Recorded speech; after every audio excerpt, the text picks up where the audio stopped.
I suck at Jiu Jitsu. How do I suck less at Jiu Jitsu? I guess to suck less. The diabolical leader of the head knot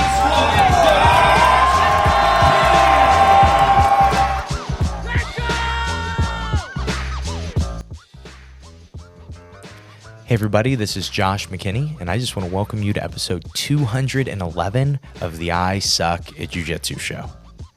So today, I'm going to show you guys an interview. First interview we've had in a bit, but an interview with my friend, Brazilian Jiu-Jitsu black belt, and Wim Hof breathwork expert and breathwork expert, Miles Lukas. So Miles has been on the show before. He was on episode 70. And on episode 70, he shared kind of some competition anxiety breathwork and how that kind of worked. And it was very, very basic stuff. A few weeks later, he actually came to my gym and taught a seminar at my gym on breathwork. On this episode, you get information on how to bring him in to do that, if that is interesting to you. I highly recommend. But we did this, he taught us some Wim Hof breathing exercises for competition anxiety, when to use it, and he gave us a few other ideas. But in the last 2.5 years, we've experimented. Me and a lot of people on my team have experimented with this different breath work before you compete to help you deal with competition anxiety. And it works so well. And it's something physical, as Miles put it in the last episode. This is a physical thing that you can do. This isn't a mindset. This isn't anything else. This is do these breaths in these time frames. And so, it was just really interesting when he explained it to me that way. And so I adapted it. And in the last 2.5 years, I couldn't even tell you how many times I've competed, but it's been a lot.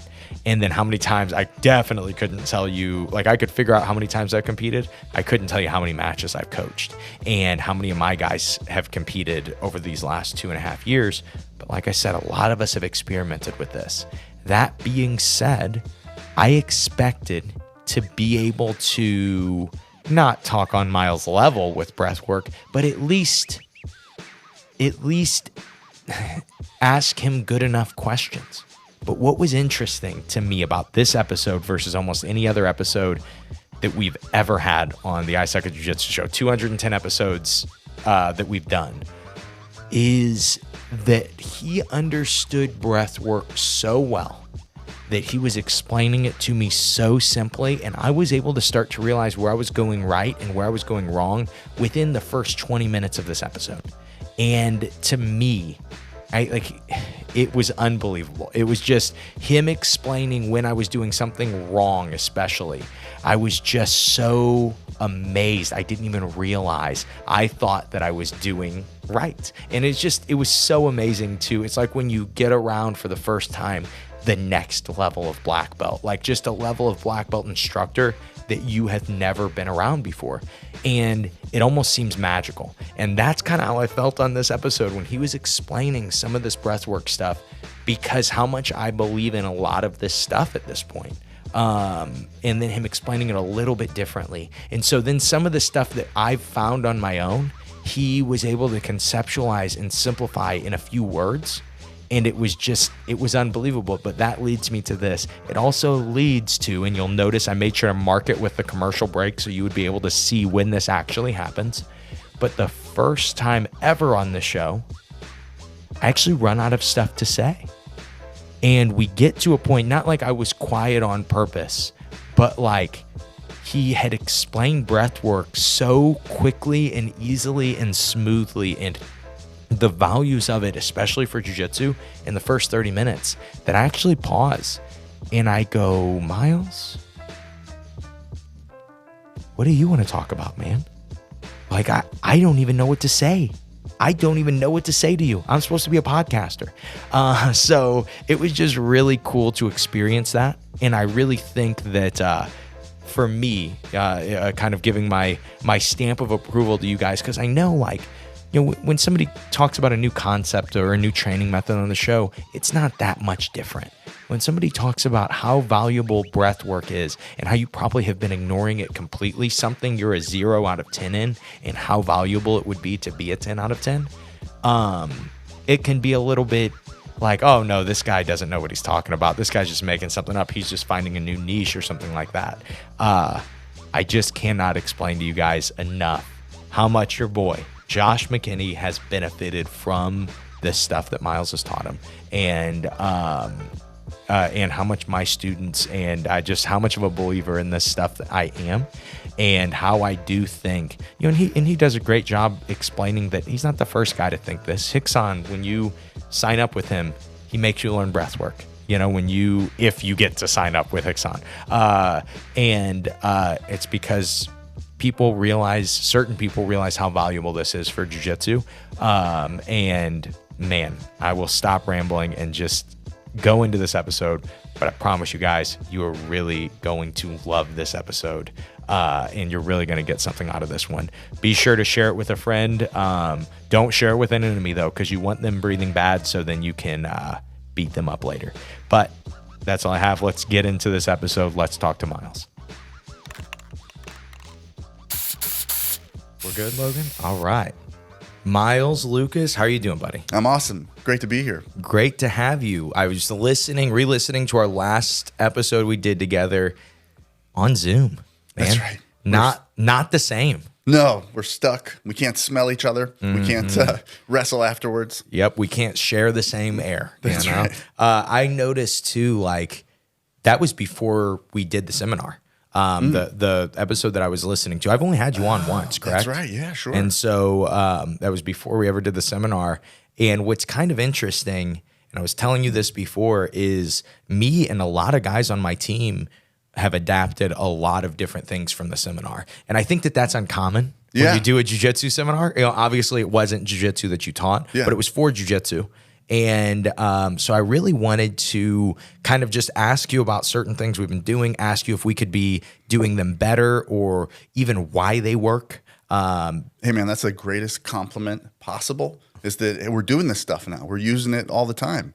And that's what I constantly promote, is the fact that these are techniques. It's a technique. Once you learn the technique, you got it. It's not like something you got to keep practicing over and over and over. So it couldn't be better to hear that you guys are using this stuff. I had that, and that was kind of you saying it. Techniques is there was a different way you explained it to me that really made it make sense the last time you were on the podcast, and it was I think you said these are physical triggers. This is something physical that we can do to create. And we were looking at competition anxiety to create like a mental response or even a physical response.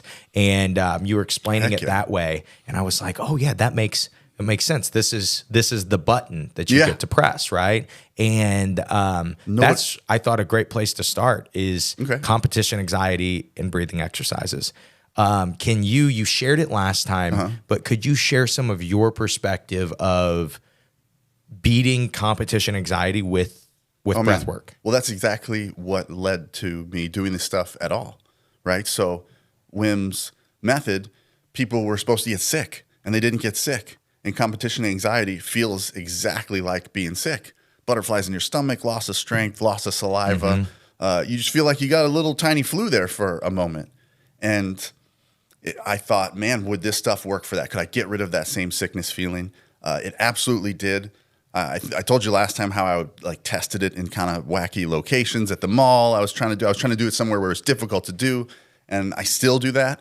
I do fight to wins. I've done like 5 fight to wins, and I'm not that good, to be honest, dude. I'm 45. I train once a week, but I do them to sort of challenge myself and to see if I can really get rid of this anxiety that is inevitable with competition. And it doesn't matter the size of the competition, right? We've all been in these competitions where nobody even knows. You got 2 matches, nobody's there, the stands are empty, and you're raging inside, and all your guys, especially if it's your first or your second, and you step on the mat and you have to be told later on what happened because you don't even remember what happened because you're in such fight or flight rage. To prove that these techniques work over and over, and like you said, your guys are doing it. It's just nobody, I think, can understand this stuff better than people that do jiu-jitsu or some sort of like martial arts where your life is on the line almost, for a moment. And so, yeah, it just keeps working over and over. And I think it will continue. And now the latest studies have shown that you don't need Wim's guidance to get a peak adrenaline level state, to get your that's what we're trying to do, is bring our adrenaline up so that we can sort of moderate it later on. And then higher adrenaline means we don't have the same immune system response. So we don't have the same sickness feelings that we would have, even if our body's fighting something off. And the studies have shown that any regular instructor can guide somebody in their very first time doing it. They've never even done it before. They can guide them into a peak adrenaline level experience. So you guys know it, man. You do a little bit of it. You know how to do it. You can do it on your own.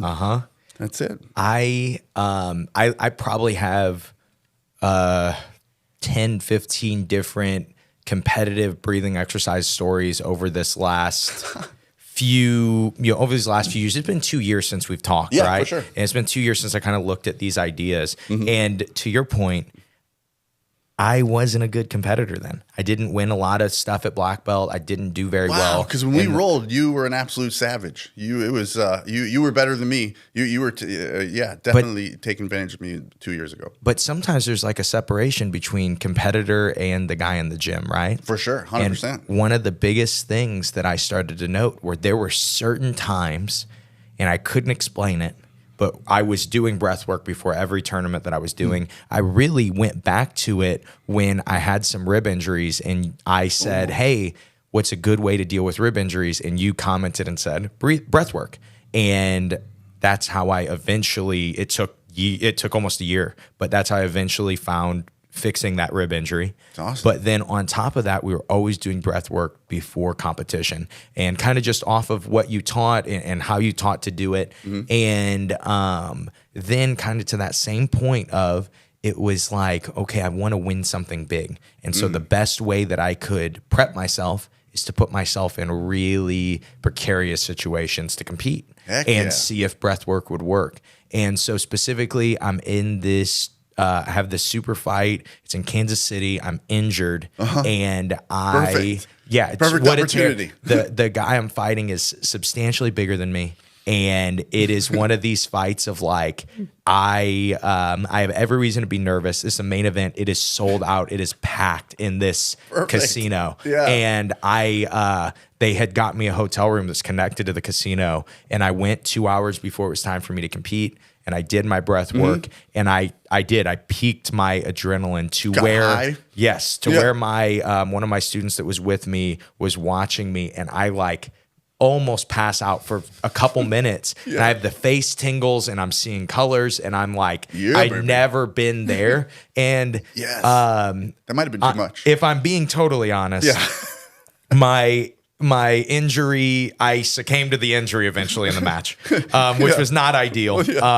It was, when your injuries get put on flow grappling, you can almost wonder when you're competing pretty close after that if that guy saw the video too, And so it was one of those fights of like, oh no, this might not be good, but performance anxiety in that really, really scary place and really intense place, I didn't even... you felt loose. I didn't even flinch at it. I didn't even think twice about the situation that I was in.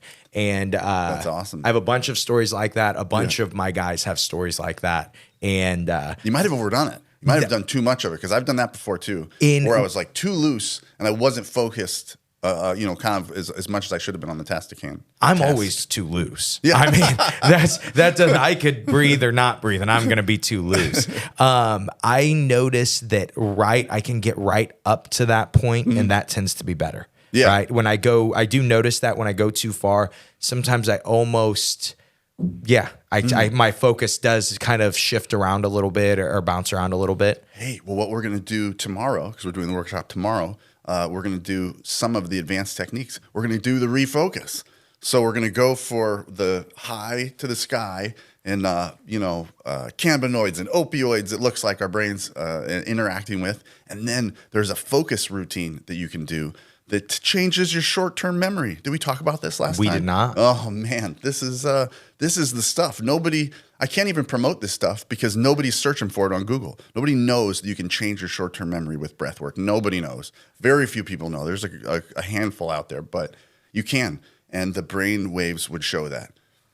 So that's what we're going to do tomorrow. You're going to feel it. You're going to get high, and then you're going to get refocused. And so you're going to be energetic, focused, memory better. It's good for podcasts. You can come up with words better. It lasts about an hour. That focus, you can tell, lasts about an hour. I've noticed like after the hour, you start to sort of come back to normal, but it's there. And I would say it's even proven by science but it's only been me. I've only seen my brain waves afterwards, but it'll be the routine that I've done for DMT Quest 1. It's already out on YouTube. You guys seen that. But DMT Quest 2 isn't out yet, but we redid brain scans, and I've cut down how you feel into like 2 sections of 10 minutes. That's exactly what we're going to do tomorrow. All right. That's awesome. Well, that is definitely what we need because there are certain things that I do notice that, I don't struggle as much with consistency as in, I always notice in like kind of the term I'll use, I can kind of command a mindset that I want to be in with my breath work. Yeah. Because I've done it enough times and just gotten enough reps of it. Totally. And then I think you have some confidence towards it too. Yeah, of course. And so, but sometimes I notice that like it does go too far. It goes to, you get not overly focused, maybe overly for competition, overly intense, overly, What do you think? I can't even. High. I would say you get overly high. Probably. You get too high and you get too disassociated. Okay. So you need a level of of awareness, with your match. So I did it on my 4th fight to win. I was high as a kite. I did breath work. I found an empty room at this hotel, and it was dark, and I was seeing like full Jimi Hendrix concerts like in my head. It was just, I couldn't believe it. And I went way too hard. And I'm out there on the match, and like I had lost where my coach was, and like and I just didn't care. And the match, I had my record was up until my last one that at the very least all my opponents tried to shove me off of the stage because they got so frustrated about what was going on. Because most of my guys I go against are heavyweight black belt gym owners, and they got a bunch of fans, a bunch of students and stuff there. And so if it doesn't go well for them, they get real, get upset. Yeah, I've met people that get upset in competition. Yeah, totally. But yeah, so I learned then that I had to dial it back in, and then I kind of learned about this routine, and I learned about the disassociation that we feel, and that comes from those like long breath holds that you do, and that's when you start to just sort of float away. If we're doing it in a big group, a few of the people are like, was I here for this? Because I'm just coming back now. Like, yeah, I know. But so we're going to focus a ton on that tomorrow. All right. Logan, that feels like concepts. That was what we were saying. What's Miles going to teach for this next one? And I'm like, it's got to be something conceptualized. It's got to be a bunch of the stuff that he took boiled down into simple ideas like disassociation. And I didn't say disassociation because I didn't know that term until he just said it. It makes sense though, right? That's how it feels. So much sense. That's what people think of dizziness. They're like, I don't like this. I feel dizzy. Well, what is dizziness? Well, it's a layer of consciousness between conscious and unconscious. That's what dizziness is. If you're standing, it's telling you to sit down. If you're sitting down, it's telling you to put your hands down. It's telling you to stop whatever's going around you. Forget about that. Yeah. Focus on this. And so with that disassociation comes interoception. Interoception is what in the world's going on inside. So if you're disassociated, all of a sudden now you can hear your heartbeat. You can feel fluid movement in your body. So that's the next step, and we're gonna feel it tomorrow. And so, without spoilers for the seminar tomorrow, no, we can talk about anything. So you kind of look at it. This won't be out before tomorrow, anyway, no, right? It won't. Yeah. And so you kind of look at it like, do you try to go past? First, we're talking about like kind of being disassociated, being overly high. Do you go past first, and then do you kind of look at these refocus ideas? Well, so I think people have a bit of misconception about when and how to use the breath work. Yeah. And one of it is they think you have to be very regimented about it. I'm going to do my breath work every morning. Your nervous system works in this pendulum. So you've got to recognize when the pendulum is swung the wrong way for too long. Maybe you're too tired. Maybe you're too excited. And you can use the breath work, and particularly the breath holds, when you start to disassociate, the pendulum starts to kind of relax back to the middle, if that makes sense. So the best example is hangovers. You can absolutely kill hangovers with the Wim Hof stuff. I mean, dangerously get rid of them. Like, get rid of them so well that by 1 o'clock in the afternoon, you don't even remember that you had a hangover and you're ready for round 2, which, take caution, my friends. Okay. But, and it's because when you drink, it's not, we used to think hangovers came from you're dehydrated. Oh, the headache, I'm dehydrated. I need to drink this or do that. Partially, but more it comes from the fact that when you drink, you become more parasympathetic. You become more rest and digest. You become more relaxed. And then, and you also get a vascular dilation. Alcohol allows, that's why your heart rate goes up. Alcohol allows this vascular dilation. So that means in the morning, you are sympathetic. You're angry, and you don't even know why. You're irritated. You have a headache. You don't even know why. And then with that vascular dilation, the night before, you get a vascular constriction. You have a headache. So you do breath work. You use a cold shower. You can swing it back to the center. So knowing that, once you start to kind of feel your nervous system, you can determine how nervous am I about this opponent, how, whatever's happening. And you can totally gauge how you feel and apply the recipe that you need to get your nervous system kind of back in the center, and skip breath work in the morning. If you're good, if you had an easy night, you had plenty of sleep, you don't really need, it's a tool to use when you need it. That is one that's really interesting. I think about like conversations with some of my athletes, and we talk about what you're trying, not just from a breathwork perspective, but what you're trying to feel when you compete. And how I always explain it is you're trying to feel even.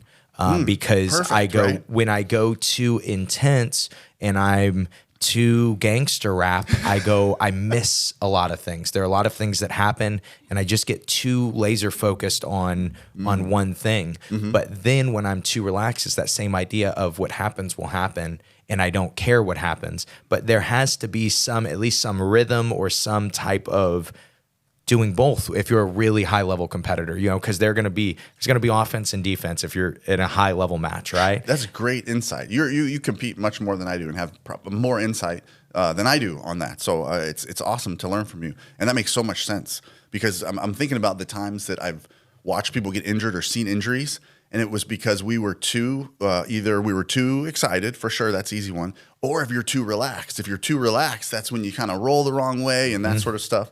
So that's a great way to put it.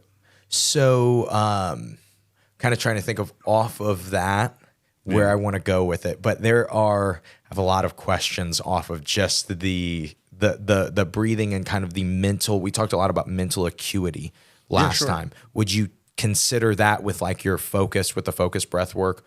Would that be the same idea, or? Well, mental acuity diminishment happens from CO2 buildup when you're in the middle of a match. So if you're not breathing right in the middle of the match, you're garbage, right? Like right away.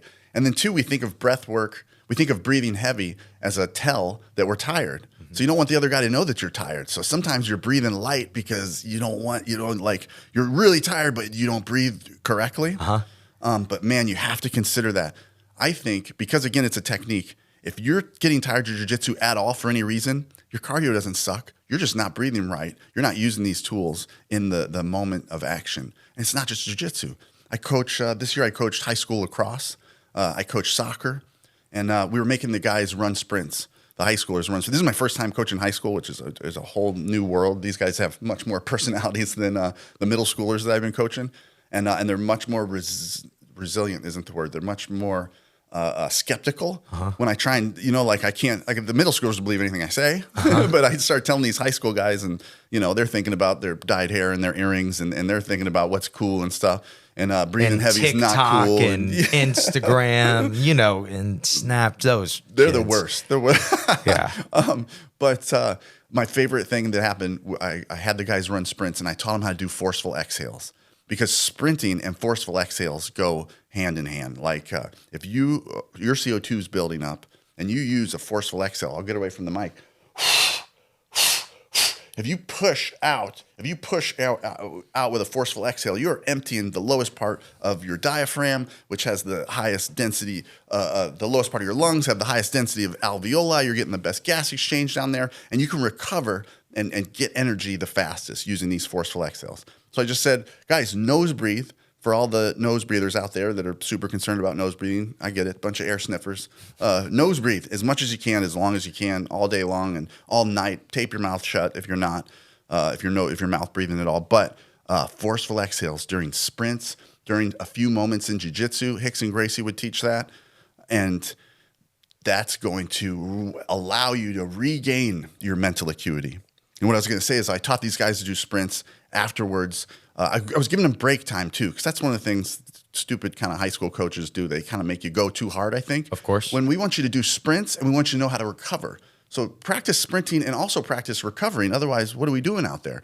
And so I was teaching them how to recover and using kind of a Wim Hof style breath and using nose breathing when you could. If you're nose breathing, you know that you're recovered, but then forceful exhales when you're sprinting. And I had a kid come up after and was just like, oh my God, thank you so much. It was like the relief in the kid's eyes and his shoulders was like, I didn't know, I've never known what to do when I did this. And I've always, and I think it was obvious that he'd always been terrible at it, because I was definitely one of those kids. And so that's the deal, man. He learned the technique. The technique stands on its own. It's not mine. It's Master Hicks and Gracie and Wim Hof's and everyone before them that did this stuff. Everyone that wants to say it's from India thousands and thousands of years ago. Sure. Okay, that too. Yeah, but regardless of where it's from, it works here today. Yeah. I notice, so that was something we did do a part of the last podcast on it. I had re-listened to it a few times. That was actually the first thing that I really implemented. Oh, really? Yes, versus anything else, because I really wasn't competing a lot when you came and did the last one. And then I kind of, when I started competing more, I started going back to more, I would say I usually do more Wim Hof breathing, 2 hours out, hour and a half out. But Perfect. Same thing is, I notice that sometimes that's not the breathing exercises that I need, and we'll do different movement, like Jiu Jitsu movement, while just breathing, right? And while doing certain breath works and stuff. But kind of what you talked about breathing out, about forceful breathing, that is something I started to try to implement, struggled to implement, and then I kind of came upon a way to implement it. Okay. And I would first like to hear what you do. Okay. Because I would almost be curious as to if they're similar. Okay. So mental acuity diminishment from And I CO2 guess buildup. just more of a Sure. specific part of this question is, if somebody's new in trying to add these things to their jiu-jitsu, add breath work to their actual rounds, how do you kind of explain how to start to add those things? Well, to me, that's the starting point for breathwork for jiu-jitsu, which is, I think, comes from a totally different angle than most people, because in jiu-jitsu, my favorite first move to teach someone if they don't know anything is how to escape mount. What if somebody's sitting on your chest and wants to punch you in the face? Like, that's the worst place to be, right? Other than them having you on your back. But so you teach them how to escape mount. All of a sudden, okay, the worst place, at least I have a tool there. So the worst place to be is, what if you're stuck underneath somebody and they're crushing your diaphragm a little bit and you can't, and you're exhausted? That's the worst place to be. So how do you breathe then? Forcefully exhaling. There's a neutral zone. So forcefully exhaling below the neutral zone is going to really, again, connect. Hickson would say your mouth and your chin and your lips all sort of connect to your diaphragm. And if you ever see me do the Hickson belly movements, if you look real close, you can see my mouth moving side to side with the stomach, which is kind of interesting. Yeah. But what listeners could just immediately try is find the neutral zone. You do that by taking a big breath in, and we could do it together. Take a big breath in, and then you just let go. That's neutral. If you're sitting up, you should still have about 40% left. And what you'll notice is So when you're at neutral, if you only focus on pushing air out, and try this. So you just push air out and find your belly button. And feel how your belly button flexes with each exhale. You can start to walk your fingers below, and you'll feel how your diaphragm, you'll feel how your stomach flexes nearly to the bottom. And so what that's doing is, if you can get good at recognizing that flex and that contraction, Master Hickson said that's all that's important. He says breathing, an inhale is not important. He says pushing that air out, because what you'll notice it does, it keeps your core strong. And then once you push the air out, the thing that's bringing the air back in is the vacuum that you created. So if you get sensitive to the vacuum you create, at first you just push air out over and over. But then you start to realize, oh man, I don't really even have to bring air in. But once you get some momentum with that vacuum, then you can start taking some air in. And so that's the very beginning. 3 to 5, when you're exhausted, 3 to 5 forceful exhales will dump so much CO2 that you're back for a few moments. So I've gotten to train at 11 elevation near us in California, and in Denver. Both of them are about 5,000 feet, 6,000 feet. And I'm a sea level guy. Yeah. and I train once a week, and I'll go and train, and I'm nervous. I accidentally went to the competition class at Easton. Shout out to Elliot. And it was his class, and I meant to just go to like a regular afternoon class. He was like, "This is the competition class, by the way." I'm like, shit. Yeah. And so I had to really focus on forceful exhales. But guess what, man? I'm 45. I made it through with all these young guys, and made it through with everything. Never got to that point where I was like, tapping out from exhaustion and stuff, which I for sure would have been before. And 6,000 feet compared to a 0 is would make a significant difference. So that's it. Forceful exhales, my friends. I am the same exact thing. You explained it to me. Again, it was reiterated when I read it wasn't when I read the book. So I read the Breathe book, the Hickson book. Okay. Yeah. And so read that. He kind of talks about different breathing exercises, but doesn't talk too much into it. And I was listening to an interview with Kron, and he was talking about, people, they go, "What breathing exercise do you do?" And he goes, "Well," he's like, "I kind of do my own thing." He goes, "My dad, he did his own thing." He goes, he says that he got his from listening to how animals breathe when they were doing stuff. And so, as silly as it sounds, I started to grapple with my dog, and my dog would all the time when anytime we would start to get fired up. Yeah. And so part of is actually even my mental prep breathing exercise is that feel of those short exhales. And then when I'm in matches, those true deep exhales, those real forceful exhales, as you put them. Oh, that's awesome. And I do those in the gym all the time. And kind of how I was asking about implementation is we have always talked about on the podcast this training method called designated winner. Okay. And it's this idea that so the idea would be this: you're passing my guard, you're the designated winner, I'm giving you 20% resistance to start, but both of our job is for you to get better at guard passing. Okay. So I am only giving you resistance to actually help you. Totally. But you're the winner. If you decide to just power through stuff with no technique, you're the winner. You get, so there's no fear of losing. A good label. And so what we started doing with that, or what I started doing with that pretty quickly was, I could tie my jiu-jitsu moves to my breath work. And so while I'm on top, my certain defensive positions that I will sit in that I'll keep secret, for podcasts, like when I maybe am how some people would look at it as stalling, having those tied into my breath work, and then also having my faster paced moves where I know, hey, the first move usually doesn't work here. I'm going to have to do 2 or 3. And really just while I'm drilling those, and you're only giving me 20%, so my resistance, there's no real worry about anything else. Right. And in this controlled environment, I can breathe. And then I find that when I'm going into rounds, like I'm sure that you feel this, you're not having to think about breathing a ton. I'm sure you have thoughts on it. It's very, but I'm sure your whole round is not dictated by, okay, what breath work should I be doing right now? What should I be doing right now? Yeah. You know how it feels, and it's probably pretty tied to your jiu-jitsu. Kind of the argument we talk about with designated winner of where it comes from is it comes from how black belts do jiu-jitsu. Because when when you're going with a bunch of blue belts, you are the designated winner, right? Regardless, yeah, whether they want it or not. Exactly. It doesn't really matter. So right. you get reps. That's like, as black belts, we always say like, yeah, I get better now way faster with way less training than I ever did before. And a lot of times it's because, well, yeah, we get to practice winning constantly. But I notice with my breath work, getting to tie those two things together has been so helpful for, it's awesome. like you kind of say, is like, my cardio still isn't the best if we we did something else, but I really have great jiu-jitsu cardio because I can breathe. Well, it's very different too, yeah, because anxiety plays a big role in your jiu-jitsu cardio. Oh yeah. With each stride, with each sharp, strong movement, you forcefully exhale, right? Tennis players do it. Ping pong, everybody does it. Fighting, any punches do it. Kicks. You always the sound that they make for whatever sport that they're doing. If they make a sound when they strike, it's because it condenses. It makes a denser air pressure. It forcefully exhales. It tightens up your core.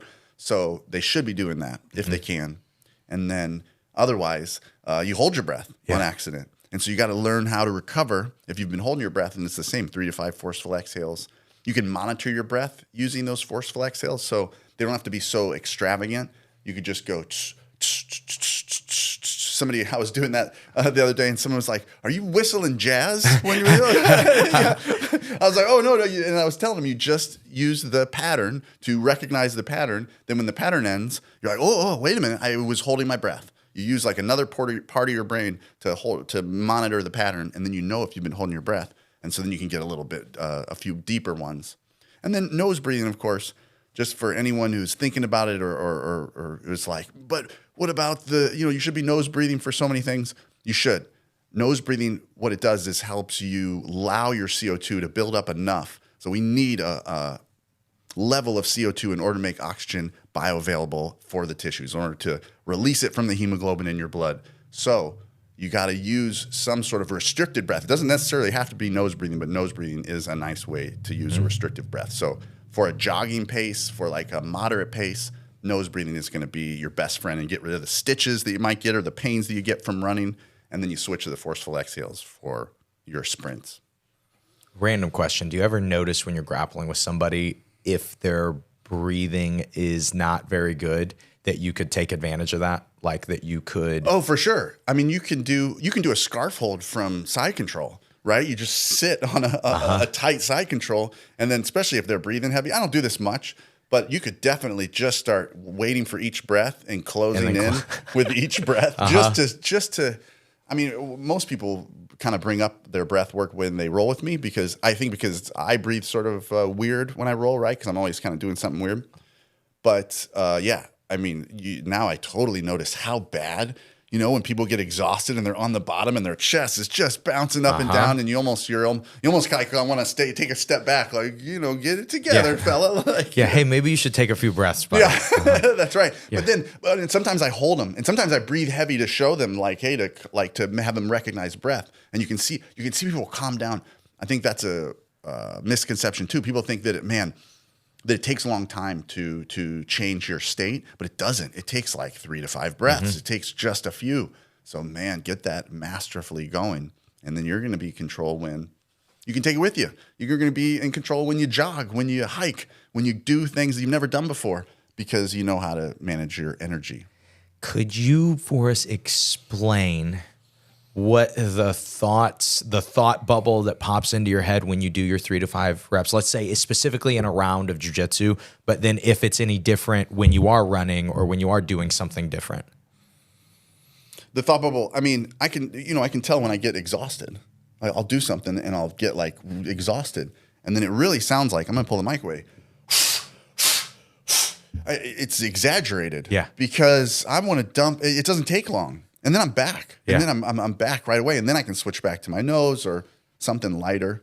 I'm so excited to be here and all the fun we're gonna have this weekend. I'm like breathing with my chest and breathing bad right now on the podcast. But that's part of the recognizing that you have to realize. That makes sense. That from an understanding perspective, that makes so much sense. When you are when you're doing, agreed, Logan? I see Logan's head's just shaking up and down. Good. He's going, yeah, this is good. This is good stuff. So when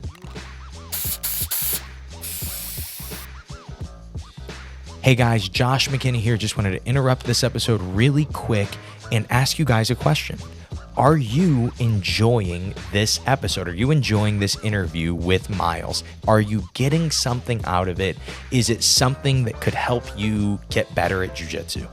If you answered yes to those questions, then please could you give me a 5-star review on the I Suck at Jiu-Jitsu show, whatever app you are using to watch this, whether it is Spotify, whether it's Apple Music, whether it's Google Podcasts, or even if you are on YouTube, if you could give me a review, and especially a very positive review, I would greatly appreciate that. It would help us spread the good word of jiu-jitsu, the good word of breathwork, the good word of all of these fun things that we discuss on the I Suck at Jiu-Jitsu show.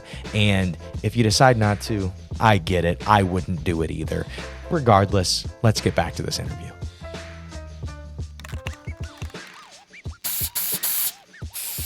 Stuff. So when you were kind of looking at, actually, let me ask you this, Miles. Ask me anything. Where should we go No from off here? limits. I am still feeling like when we talk about this stuff, I'm like, man, I still feel so white belt communicating with the black belt. So it's hard for me to know exactly where the best place for somebody was a listener. Okay. What would be a helpful thing for them with these ideas that we've been talking about, and I'm going to just steer the direction. you tell me. Ice baths. You got to be ice Oh bath. no, I wanted to talk about this, but I need to tell you something, Miles. What? What's wrong? I've adapted almost everything. Oh yeah? What do you mean? Except But- for ice baths? Are you scared? But no, I just don't. It's Okay. more of a availability thing. Yeah, I for find sure. that it's hard to find. Yeah. Because if I'm doing them, I want them to be consistent, and then it's like I'm having to buy ice all the time, for or sure. having to. For sure. So, first of man. all, tell me Yeah. why I should be ice Oh my ice bathing. God. I mean, if you look at my latest post on Instagram, I posted Andrew Huberman, who's kind of everyone's like science teacher right now. Yeah. We're all going to Stanford for Yeah. neurobiology because he's so Yeah, prolific. he's the Joe Rogan of neurobiology. You know? For sure. Yeah. And he says one ice bath for 3 hours lasts this potential 2.5 time boost in adrenaline and dopamine. The precursor to adrenaline is dopamine. So this 2.5 time accelerate boost in dopamine, which is also, that's the happiness and focus drug. And the only one thing that is similar to that is cocaine. That's it. So, Why don't I just do cocaine? well, I mean, you could do that too, but great question. Because when you do cocaine, it changes your baseline of what you need of dopamine. So if you feel good here, you do some cocaine. Yeah, now you're up here. Now you need some more cocaine. You do some more cocaine. Now you're up here. Do you remember Miles, I'll take an ice bath. Okay. Do you remember my favorite commercial? I still Google it every once in a while. There was this old drug commercial. You know, I'm 10 years older than you, probably 15 years maybe. But it was this guy, like it was an interview with this black and white guy, and he's looking around, and he was like, I do cocaine so I can work more, so I can earn more. And he's looking around again, and he's like, so I can do more coke, so I can work longer, so I can earn more, so I can do more coke. And he's on this carpet, and he just starts walking in a circle, and he starts going faster and faster and faster, and it ends with, always chasing rainbows.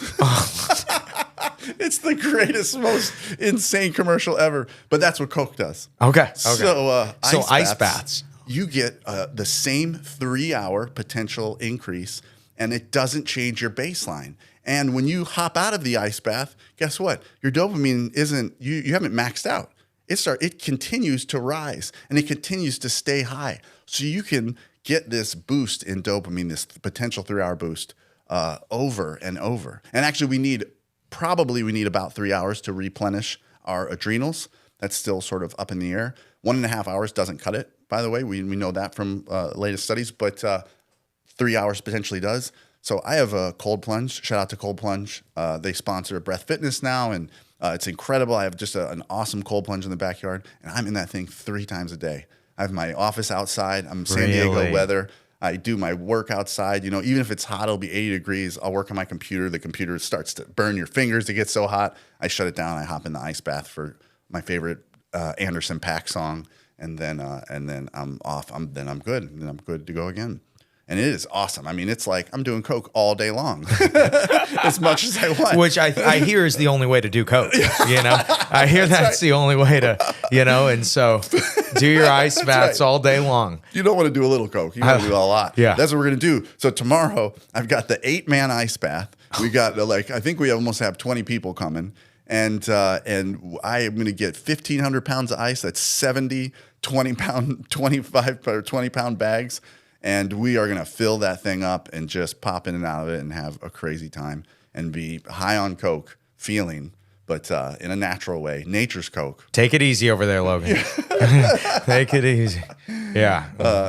After we're going to go to dinner. Hopefully some of the guys will all hang out after. But yeah, so that's it. So ice baths would be, man, if you're not doing them, I mean, if you have any issue with mood at all, find a cold shower, find an ice bath. I mean, you could start with cold showers. The showers here in St. Louis kind of suck right now. Yeah. They're very unfulfilling. Yeah.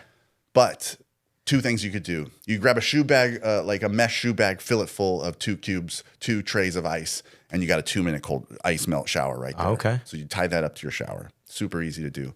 Or second thing, if you do not have any way to do that, and you need a boost, you want that boost, cold is very precise. So if somebody puts a cold hand on your back, you know how many fingers they have. If they put a warm hand on your back, you can't tell. It's just warm. So cold is very precise on your skin. So what you can do in a not so cold shower is go in super slow, and like just gradually go in, especially when it hits the sides and your lower back. You could just intentionally make it worse and worse. And that's going to help possibly give you a little bit more of that dopamine, adrenaline boost. You make it worse, right? The easy thing to do is hop in and just rotisserie around, but you just force yourself to make it worse. So how you're feeling during it matters? Yeah, and then who just came out? The owner of Morosco Forge, this ice bath company. They have awesome ice baths, make ice. He's had these incredible and accidental giant testosterone boosts when he started doing ice baths. And he just came out with an article about the difference between a cold plunge and an ice bath. And it's significant. You've got to get into something. I mean, it's significant. The sensation has to be significant. You've got to get in and be gasping a little bit. And one of the things that people do that I think they're wasting it is, have you ever seen people do ice baths where they don't do anything? They just get in and they can they're like giving you a lesson or something on Instagram or something dumb, and they're totally masking how they feel inside. They're like, yes, this doesn't really. They're all stoic and they act like it doesn't affect them. Can you imagine how silly? They are missing the best part. They are masking the best part, the awfulness, Yeah. They're totally masking it. Can you imagine having breathing slowly and stoically going through an orgasm? What would the point of that be? That would be absolutely pointless. You gotta let loose, baby. Be free. Take some big breaths. Let it be awful. Let it feel good. And so that's how I think that you should do an ice bath. Otherwise, you're missing it. Okay. So to just reiterate, the ice bath will replace your cocaine and now your testosterone. So you don't need to be on the gear. Yeah. And then your orgasms too. So it's ice baths, man. I'm telling you. I can't wait to do the group ice bath together, with the team. It's going to be extra hard too, because you make that. Remember, you felt it before. I have great pictures of you smiling in the ice bath. If you're not moving, you may create this little layer. Yeah. And then, but otherwise, if there's a bunch of people in there, you'll all be still for a moment, and the first guy to move, everyone else frowns like, "What are you doing?" And then it's more difficult. That sounds a little bit. That sounds fun. Yeah. So if you were starting out with ice baths. You gave us some ways of just some simple ways of like accessibility. But Yeah. if you have, Let's go super cheap. That's what you want to know, right? yeah, Yeah. Okay. Let's- Cheapest way. You wouldn't even know if you could do it regular. This is the best way to do it. First, you can start grabbing a couple of big bags of ice from Costco, Sam's, dollar store. Go to the cheap spots. You probably want 40 to 60 pounds. Right now in the summertime here, you want 60 pounds. You want the sting of the ice too. The moment you put the ice in, it's going to melt. So don't put the ice in until get the smallest bathtub you can find. You get in you put the ice in there and get in right away. So don't make any time in between, but keep a bag of ice to the side. And so you get in, it's cold, you feel kind of good, grab the last bag and dump it on yourself like an ice fiend. and then you'll get some of the sting of the cold. And so that's the beginning. If you can stand it and you like that dopamine boost, then the cheapest way, number 2, is to get yourself a chest freezer. And you don't have to convert it. Like people convert theirs into ice baths. And John of the cold plunge community made this awesome Facebook group. He even makes pond liners for for deep freezers, which is awesome. I would recommend getting the pond liner, and you got to seal it up, and it's a bunch of do-it-yourself work. But use your chest freezer for meat, and then Tupperware. Put some Tupperware in there and make big ice cubes. So that would be number 2. Makes sense. And if you even want to, if the water is so high, I would say make big ice cubes. Like I make 20-pound ice cubes, and then also go to Costco, grab a case of mini water bottles, and throw that in a mesh equipment bag. Freeze those things, and then you just drop it right in the water. It sounds like Rice Krispies. They all like crisp up. Pull that out, stick that back in your freezer, and then put a couple of big chunks of ice in there. So now total, you've spent maybe $200 on a used, decent sized chest freezer, and you've spent. You got to get the good containers because most of them break. Yeah. So $60 for the real nice Rubbermaid containers. And then, maybe you want to do the water bottles if your water is real hot, but that's an option. So you've never $300 max, and now you're ice bath. And if you rotate those big cubes, you can ice bath every day. That makes sense. I like that. Those are good options. How often for a beginner is maybe not even optimal, but like just for someone to start to try to build a habit of ice baths? So you in 1 week. From one ice bath, you get like this boost in white blood cells for an entire week. So that's pretty cool. You get a lingering effect of the ice bath. But, I mean, it's such a mood boost.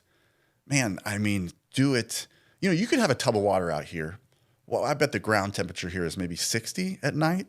They would get to like 60s. So you could get out there and sit 15 minutes in a tub of water that you just had sitting out after you swapped, got your mosquito net out of it and you pulled the mosquitoes out of it. So as much as you need to, whenever you need that boost in mood, I think that's probably the most important thing. Yeah. I mean, inflammation, we can talk about that too. There was an awesome study that came out. The original people that were studying the Wim Hof stuff, they have been studying ever since. They came out with a study last year where they separated the breath work, fast breathing, breath holds, and the cold exposure because they want to know what each part did. And it turned out that cold exposure on its own doesn't change your blood marker inflammation all that much.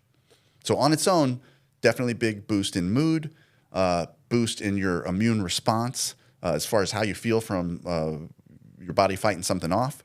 A change in pain. If you have pain from inflammatory disease or pain from training or anything like that, change in pain, cold exposure on its own will do that. But inflammatory markers in your blood, like if you really have an inflammatory disease that you're concerned about and you're trying to reduce inflammatory cytokines in your blood markers, breath work is actually what does that. But then if you added in the cold exposure afterwards, you get another 40% increase in the inflammatory marker shifts in your blood. So anti-inflammatory cytokines up, inflammatory cytokines down. So Wim had it right the whole time. There's this synchronicity between breath work and cold exposure. So that's the order you should do them in. And I think that's a little bit of a concern with everybody. We're all kind of inflamed from all the steak and wine and beers and everything that you love. Cocaine. And probably, cocaine. yeah. We don't have to do cocaine anymore. Oh, yeah. Cocaine's Sorry. done. Yeah. I forgot. I was still addicted to it. I forgot. That's right. You'll be done soon. We'll just get you a chest freezer. It's over. Okay. So What about post workout? What are your thoughts on? Do you have any thoughts post workout for cold exposure? Yeah, I mean, it feels awesome, and there's a lot of haters out there that their coaches stuck them in an ice bath after training, and I think they're still mad. So they're making these weird studies, like where this one guy. There was a study where right after resistance training on their leg extensions, they put one leg in at 32 degrees for 10 minutes or something. And Josh, you're not going to believe this. The leg they froze. Yeah, they lost their gains. They didn't have the same gains. So if you freeze your leg after resistance training, you're not going to have the same gains. But a study came out too that some people did after leg extensions. They did 50 degrees, which is that's a cold plunge. That is a cold bath. 50 degrees for 10 minutes, and in 3 muscle measurements, there was no difference. So you got to really be crazy cold to affect the inflammation, the good inflammation that you get from gains. So right after training is awesome. Yeah. I mean, and if you're not like specifically worried about, getting more muscle on top of your muscle, then man, hop in the ice bath, hop in at least the cold plunge.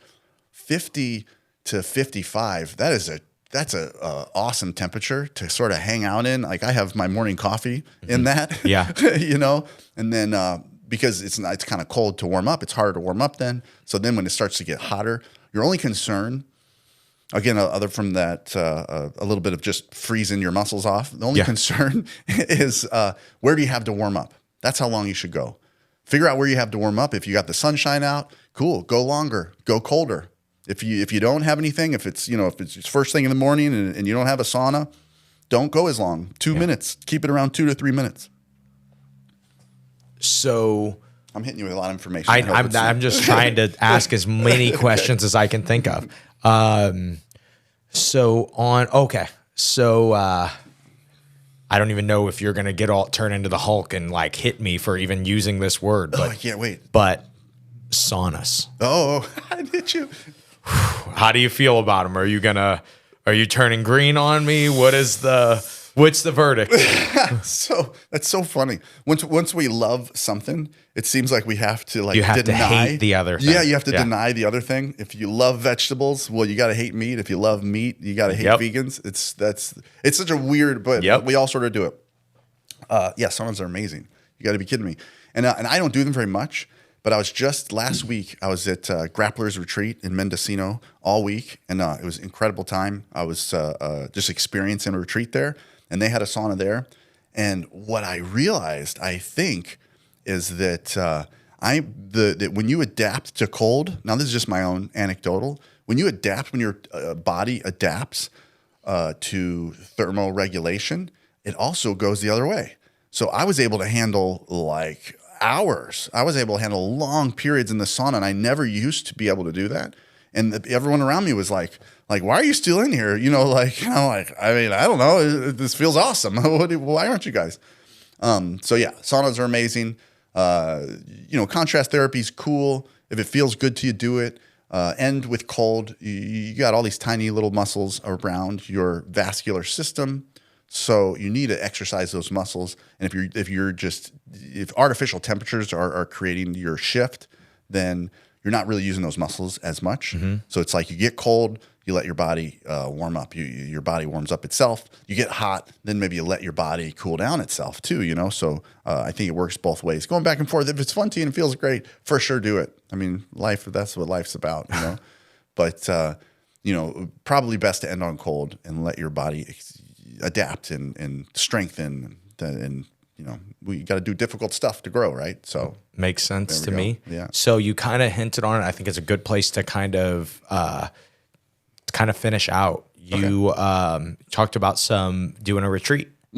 Let's hear about. You just told me, we were talking a little bit before. You're just saying that's kind of been your focus lately.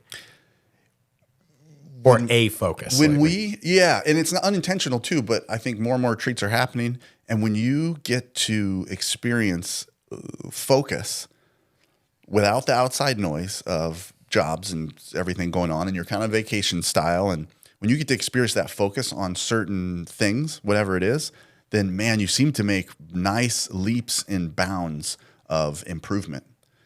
An example would be, when I became a Wim Hof instructor, I never went on retreats. I was not a vacation guy at all.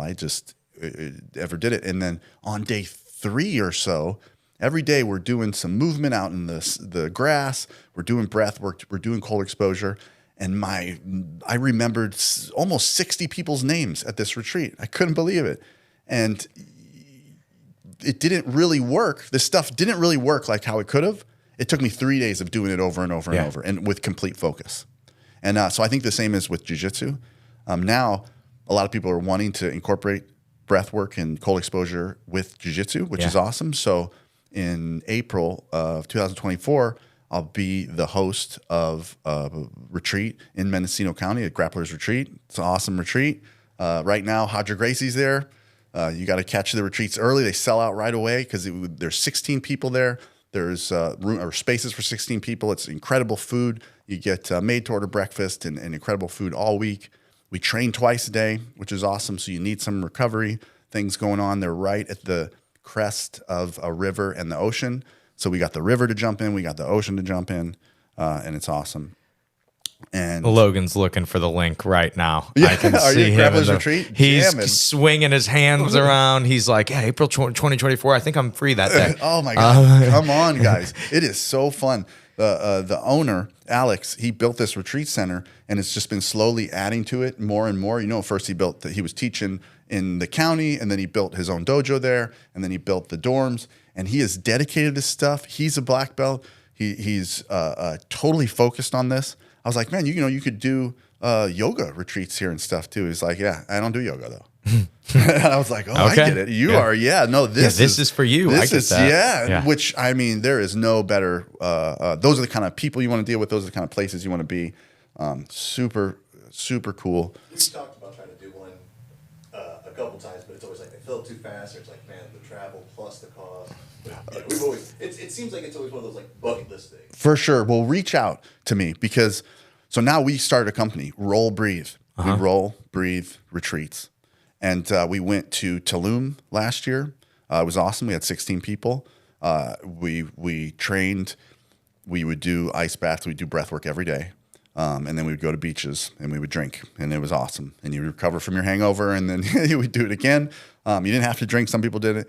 But it was an incredible time. We have this October, we have Bali coming up. So we're doing it in Bali. My business partner, Nick, and he's a black belt, former King of the Cage guy, has a gym in San Diego.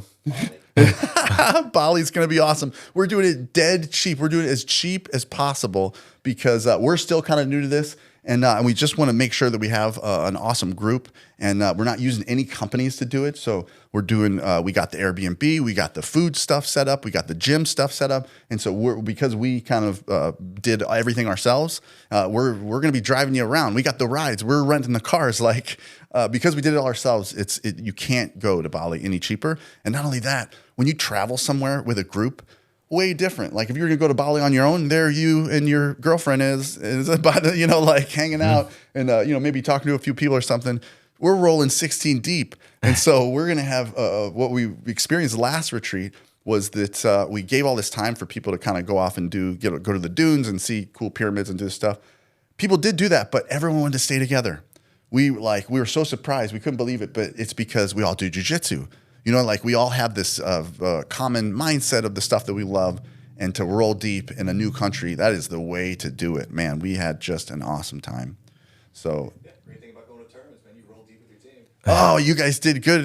You guys brought it deep to St. Louis recently. We did. Yeah, we that's did. awesome. We won the St. Louis Open. It was really fun.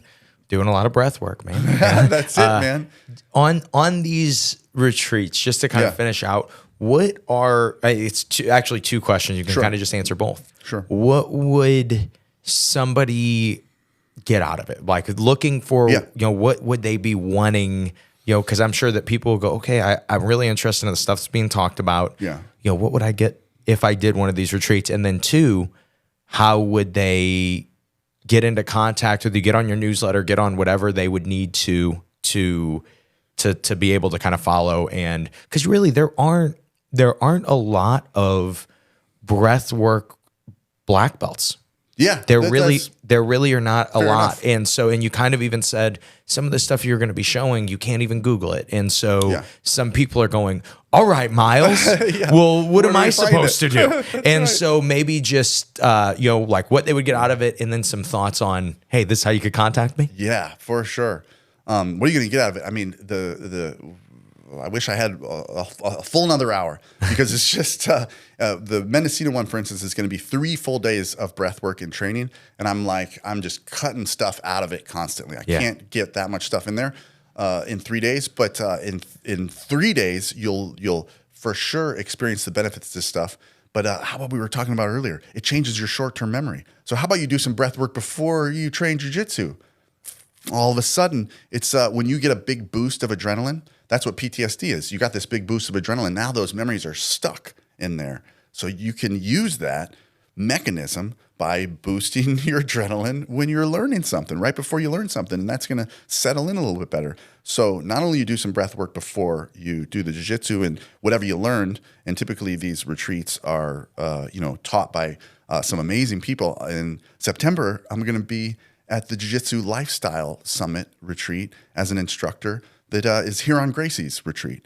So, I mean, you have the opportunity. That one's all sold out, guys. But you have the opportunity to take the information of these super high-level guys and really implant it. And then in 3 days, I can teach you how to manage your energy during jiu-jitsu for sure. We could talk about how to not get tapped by a scarf hold, not get tapped by a body triangle. And then I can teach you how to breathe in between rounds, how to manage your heart rate. Well, you manage your heart rate, you just tapped into meditation. So those almost go hand in hand. How to manage your heart rate in ice. And then all along, we're working on anxiety, how to control anxiety. So you breathe heavy, you accelerate your anxiety a little bit, and then you bring it back down, and all of a sudden now you're controlling anxiety. So those would be the big things. I mean, really all the pieces of energy control, managing your anxiety, and how to recover in jiu-jitsu. That's what you can learn in a retreat. And again, they're tools. You keep some notes, and you have those tools, and then you can just kind of refer to them, and you'd be able to potentially, like I did, I learned this stuff in a day. I learned it in a Joe Rogan's podcast on Wim's first thing. I started doing it. All of a sudden, I was high. I learned how to get high on my own supply on a podcast. Yeah. So it's really the techniques are really that simple to learn, and then you can refine them over time and whatever. But so, I mean, as far as really solidifying information, retreats are definitely or just condensed time to focus is what's going to accelerate your performance the quickest. All right. And then how would somebody find out about this? How would they be able to get into contact with you? Breath Fitness is my website, breath.fitness. And Breath Fitness on every other channel hopefully should lead to me. There might be one. If you just Google search Breath Fitness, hopefully, I think there's 1 out of the 10 that's not my stuff. So I do a lot of stuff on YouTube. I'm on Instagram quite a bit. And I have an app coming out, the Breath Fitness app. It's going to be, yeah, it's cool. It's going to be what would you call it? A desktop app that you saved to your home screen on your phone, because I'm going to handle it all, because I can't stand updates. When your app has to update, and Apple always makes you like reboot new stuff when they add in stuff. You're not going to have to do any of that. The Breath Fitness app is going to be a calculator for your nervous system. So it's like, how do I want to feel? Crack, tap a button. There is guided breath work to feel that way. That's pretty cool. If you want to learn why it does what it does, sure, fine. You can take the Breath Fitness course, the AKA Breath Jitsu. You can take the course and get your belt levels up in Breath Jitsu, become a black belt in Breath Jitsu if you want. But that's less exciting to me than just having this Breath Fitness app. So you got to get that through the website. All right, sweet. Well, we'll make sure to link that in the description. Cool, man. Last little thing. You got to experience the finisher of how do you suck less at jiu-jitsu, no longer a finishing question. And I'm sure you'll have a fun perspective on this, so I've got to make sure to ask. Okay. I'm nervous now. No, it's a simple one. But I should have given you warning. I should have given you time to think about it. Use my breath. But yeah, I would refocus. I would do some cocaine and refocus right now. Whoa. But what is some of or the best jiu-jitsu advice that you've ever gotten? Man, that's, aside from saying breath work, And I do think breath work makes the rest work. So we're all connected with the internet these days. I've been to Marcelo Garcia's school. I've been to, was on his online academy on one of those rolling deals. I got his half off. I got Roger Gracie's half off. So this is the advice that, and I'm not sure who shared this with me or if it was a revelation. Just during the process, I've done Brazilian Jiu-Jitsu for 25 years. And at one point, I realized that the amount of moves, I always thought, man, I want to know all the moves. I want to know them all. I'm making little mind maps on napkins and shit, go to different things. And I realized at one point that the amount of moves is infinite. And then they sort of cycle and they rotate and they start come back. But you're never going to know them all. So having that in mind, improvisation seems to be the most valuable tool because you got to be able to adapt to whatever's going on. So know that you're never going to know all the moves, and then develop a style that feels good to you, that you like, that keeps you safe. You protect your ears, you protect your face, you know what I mean? You protect your knees, you protect your fingers, and you develop this style that keeps you safe, and you give up some positions in order to keep yourself safe, and use improvisation to continue to evolve and adapt. And then you're going to see these first principles that transcend the moves. So there's 36 butterfly sweeps, but they all fall along 3 principles. If you know the principles, you can adapt and you can improv the rest. So that's it, guys. You're never going to know all the moves. Just create your style. Be safe. Create a supplemental routine that strengthens your joint strengthening routine, and use improv and have fun. Miles, thank you for being on the show, man. I'm honored. Thank you. We're going to have a great time tomorrow. Yes, I can't wait.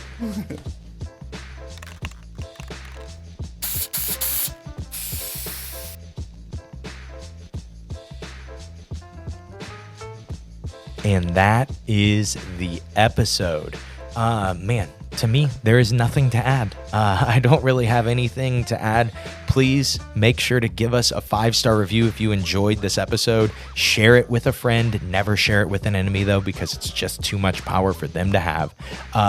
Hope that you guys enjoyed this episode. Big thank you to Miles Lukas for being on the show, just dropping so much knowledge on that episode. Huge thank you to guest producer Logan Wayne. I didn't specify that. You guys may have thought for a second that I was going to be having Bryce produce for me on this one, but Bryce was out of town, being too fancy, being too good for us. And so Logan filled in and just crushed it. Even jumped in on the podcast, asked a few questions on the episode too, which was a lot of fun. But that's all I have for you guys today. I hope you guys enjoyed today's episode. I hope that you enjoyed it so much that you don't even feel weird about giving me that 5-star review. And most importantly, I hope that today's episode helps you guys suck just a little bit less at jiu-jitsu. Have a great day, guys.